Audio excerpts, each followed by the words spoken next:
Hey guys, it's Brian the Shaving Geek here with another episode of My Shave of the Day. Had a wonderful shave just now, actually home for lunch, and so was able to get in this shave and tried some new products. Absolutely enjoyed this shave, so let's get right to it. Today, I actually tried a new brush. My brother, I went over and visited my brother yesterday. It was his birthday, and he had bought some shaving supplies.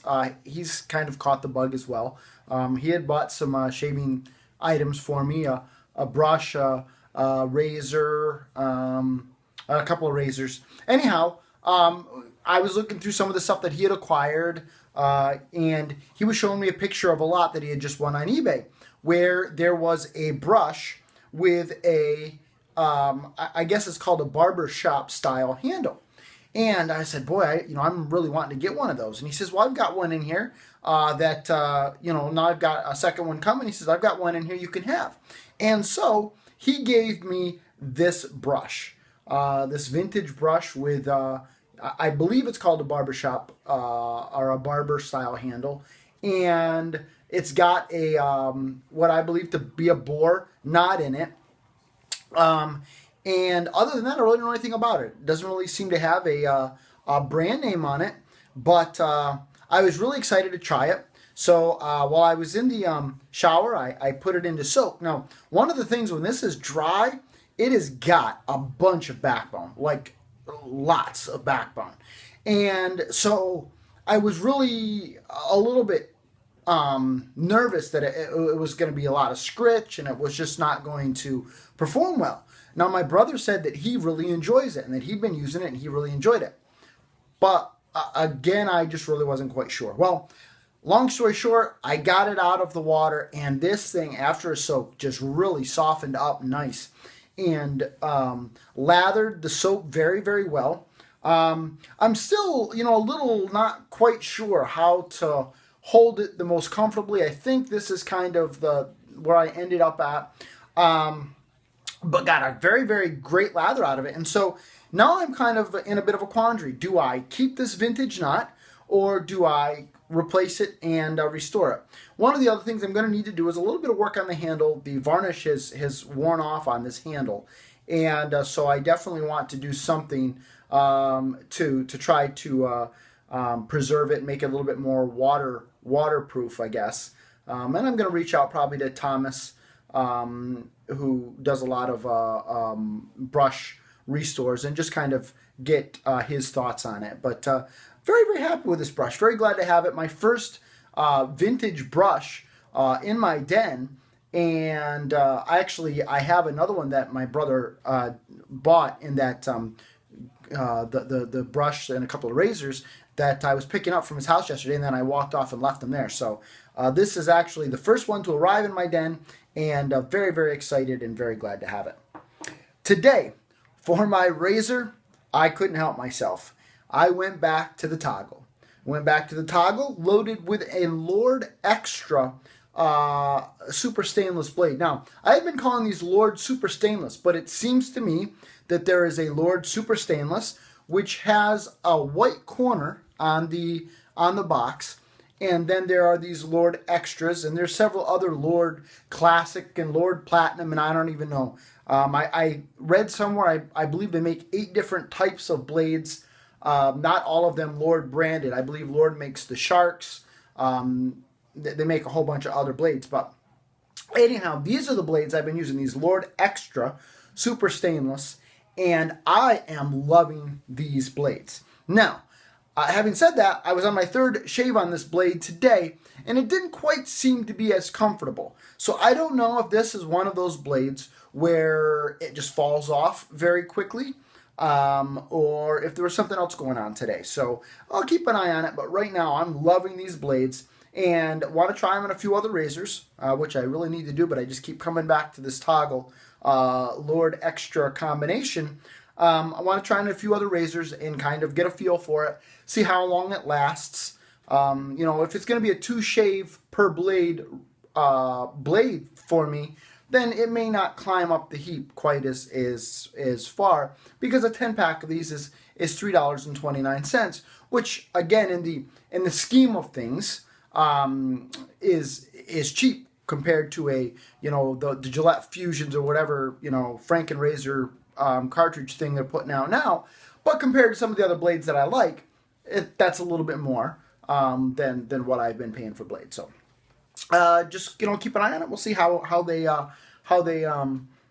play out for me. But right now, loving that blade. Today, I was able to use another new soap.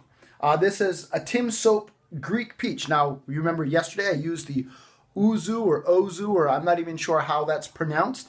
And I really, really enjoyed it. But this really is the soap of Tim's that I've been wanting to try. And my brother made a trade and picked this up. And so he was gracious enough to allow me to use this soap and borrow it for a few weeks. And let me tell you something. I couldn't, oh my goodness, I couldn't quit sniffing this. Oh my goodness, that's so good. Oh, yes.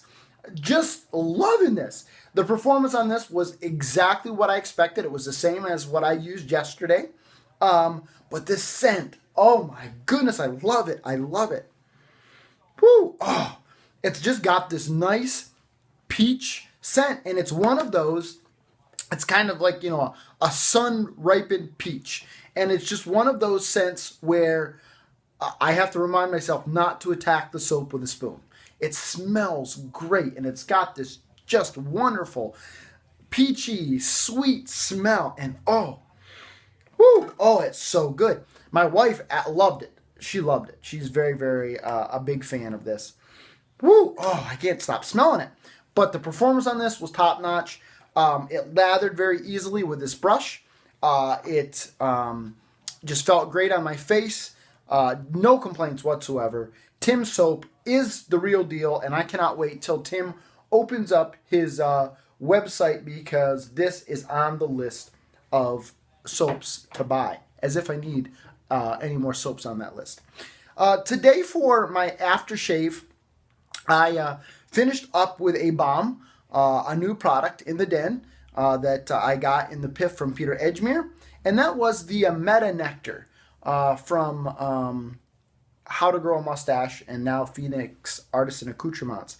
And this is really, it's a scent that when I first got it in, it kind of shocked me, because I expected this to be, and I don't know why, I don't know if it was just the word nectar or what, I expected this to be kind of a sweet, and I hadn't looked up the scent description or anything like that. I was just going by simply the name. I expected it to be a kind of a sweet, fruity flavor or scent. That's what I expected, and this is not. Now it is a little bit on a sweet side, but it's kind of got a very powdery scent to it. So I would almost put this in the barbershop category. At least for me, it's kind of got that powdery barbershop-y type scent, and I like it. At first I wasn't quite sure, but I really felt like this paired well with the peach today. So really enjoyed that. And just, the balms were not something I ever thought that I would ever want or use. Darren and Carrie, their balms are just, they're top, in my opinion. I love the Soap Commander balms, the menthol, and just the overall feel of the Soap Commander balms. To me, that's number one as far as balms go. But really, it opened my mind up to trying other balms from other vendors, and I am very happy with this from this Meta Nectar here from Phoenix Artisan Accoutrements now. So very happy with that. It was a great shave again today. Just really enjoyed it from top to bottom. My new vintage brush here with some kind of a boar knot in it. I used my Gillette Toggle on a 4, loaded with the Lord Extra Super Stainless Blade. Used Tim's Greek Peach. Wonderful, wonderful soap. And then I finished up with the Meta Nectar from Phoenix Artisan Accoutrements. This is Brian the Shaving Geek, reporting live from my shave day and wishing you a lifetime of happy shaves. Have a great day, everybody.